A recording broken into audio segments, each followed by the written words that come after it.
Are YouTubers movie critics? Are they reliable movie critics? Can they be trusted? I hate to be that guy. I feel like I'm always that guy. I'm gonna hit you with the bagel. Kinda they are. Back in the day, you had to go read the newspapers or you had to go buy a magazine to find out if the new Ninja Turtles movie, and not Mutant Mayhem, the new old Ninja Turtles movie where they look like freaking Chuck E. Cheese characters. You had to find out if that movie, Secret of the Ooze, was worth seeing. Now, you type in Ninja Turtles review on YouTube. Thousands and thousands and thousands and millions of options. But we all know this one, my review, is the best one. Just saying. It leads to the question of, are these people on YouTube trustworthy critics? Are they people who actually know what they're talking about? Here's the thing, Skip. You can put on a camera just like how I am. You can turn on a camera in your room and say, "What's up, guys? My name's Bob, and today, welcome back to Bob Reviews Citizen Kane. This movie sucks. Who the hell's Rosebud? What the hell's going on?" And the fact that anyone can turn on a camera and talk about it and have an opinion online, while that is not a new concept, that's going to lead to a lot of people having no idea what they're talking about. And also, I want to say that just because you watch a lot of movies, I don't think that justifies you being an authority, a credible source of telling people if they should watch movies or not. You know, sometimes I feel like more on like TikTok and things like that than YouTube, you see people review movies and they're like, "Oh man, this movie was boring,"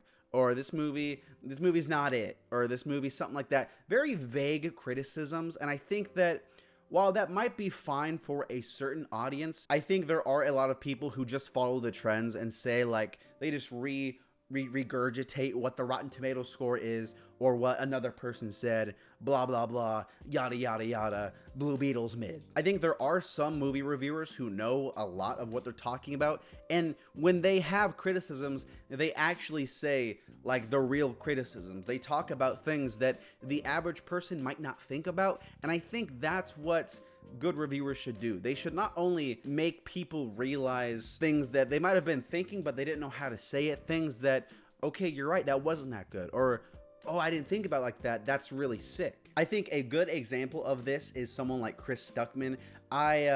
It's a bummer the boy Chris doesn't give out grades, but I completely get it. I completely understand. But I think someone like him, where I just watched his review of The Nun 2, I think, and he was talking about like the editing and how certain things are edited and, you know, color grading and things like that. And I think while you don't always need to be that detailed for everyone, for me personally, I like it. But for you, you might like that movie's trash, boring, mid kind of criticisms. And I think that's kind of why movie reviewers on YouTube and TikTok and things like that don't always get lumped into the critic scores on the aggregator collective sites like Rotten Tomatoes, because some of them are just dumb and they don't know what they're talking about and they're just saying whatever's popular, and it bugs me. It grinds my gears. But at the end of the day, who frickin' cares? I think that when it comes to movie reviewers and things like that, first of all, even the critics themselves, like the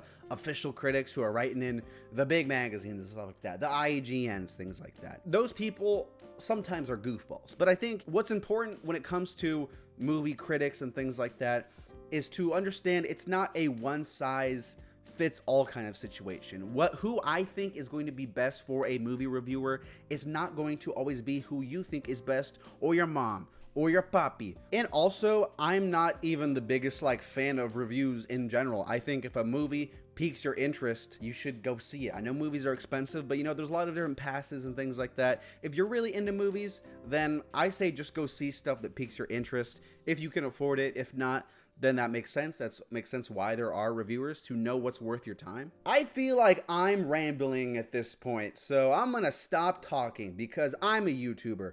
What do I know?